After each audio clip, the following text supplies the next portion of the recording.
成人世界最大的错觉就是以为听话能换来优待。事实是在权力的逻辑里，只有难搞的人才配拥有价值。1918年，当德意志帝国在战火中灰飞烟灭时，社会学家马克思·韩伯坐在废墟上，发出一声令人毛骨悚然的叹息：从来没有一个政治家遇到过像民族自由党这样容易对付的政党。这句话是给德国资产阶级刻在墓碑上的墓志铭。为什么掌握了金钱、知识和技术的德国精英阶层会被一个旧时代的容克地主俾斯麦玩弄于股掌之间整整20年？因为他们做了一笔在当时看来无比划算，事后看来却是自杀的交易。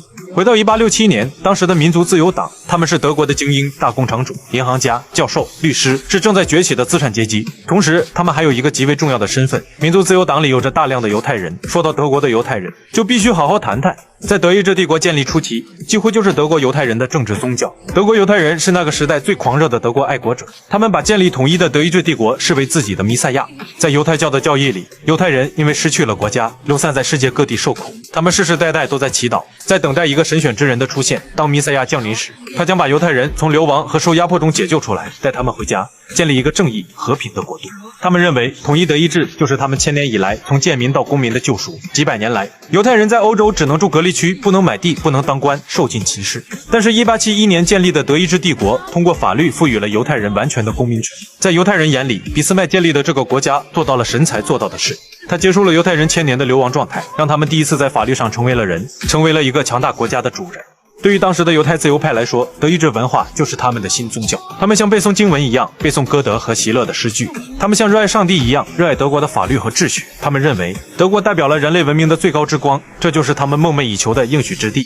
俾斯麦刚开始和自由党人是如胶如漆，因为俾斯麦给的实在太多了。俾斯麦看穿了这群资本家的软肋，他们爱自由，但他们更爱钱。你要统一市场，俾斯麦拆掉了所有邦国的关卡；你要做大生意，俾斯麦通过了全境统一的民法和刑法。你要金融霸权，俾斯麦建立了帝国银行，确立了金本位。你要物流通畅，从1871到1890年，德国铁路网扩张了1倍。这背后是无数自由派资本家拿到手软的订单。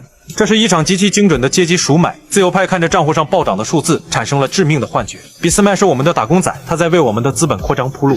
他们不知道，这些经济红利是俾斯麦精心调制的政治麻醉剂。蜜月期的幻觉在1874年被无情撕碎。这一年发生了决定德国未来50年命运的陆军预算危机。在德意志帝国，皇帝掌握军权，但议会掌握钱袋子。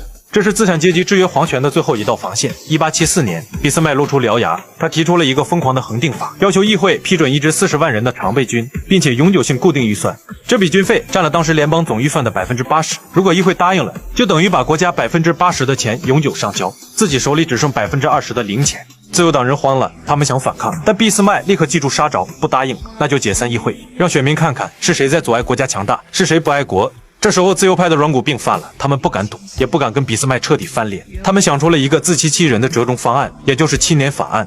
当时一届议会的任期只有3年，一次批7年，意味着你在整个任期内根本管不到军队。通过这个法案，俾斯麦成功的把军队变成了一个不受法律监管的国中之国，德国通往军国主义深渊的大门就此打开。但是这些自由派在俾斯麦面前有多么卑微，在工人面前就有多么嚣张。自由派的核心理念就是自由，这听起来很高大上，翻译成当时对工人的土话就是：政府别管我怎么用人，别管我发多少工资，也别管我工厂里死多少人，这是我的自由。当时的自由派资本家是著名的曼彻斯特学派信徒。曼彻斯特学派其中有一个非常著名的观点，就是强烈反对工厂法。他觉得限制童工、限制工作时长、改善卫生条件的法律是不对的。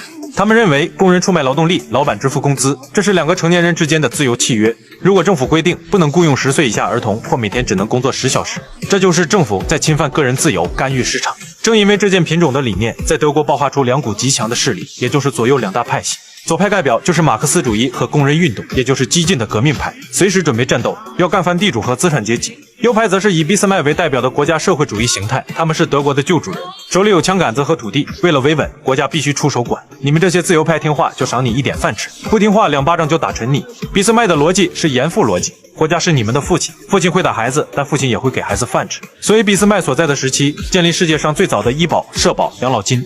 他左眼看着冷血的资本家，右眼看着愤怒的工人，心里想的是，这正好是我收割权力的最佳时机。他对自由派说，看看你们干的好事，把工人都逼反了，还得靠我来擦屁股。而对工人则是表示，千万别信什么工人党，他只能给你画饼，也别信那个资本家，他只会吸血，唯有严父我能给你肉吃。当时的德意志帝国就是在这3股势力中不断的博弈，只有理解这一点，才能理解往后德国的发展走向。俾斯麦这样的猛人还在的时候，一切都好说，但他下台后，德国这3股势力将会失去平衡。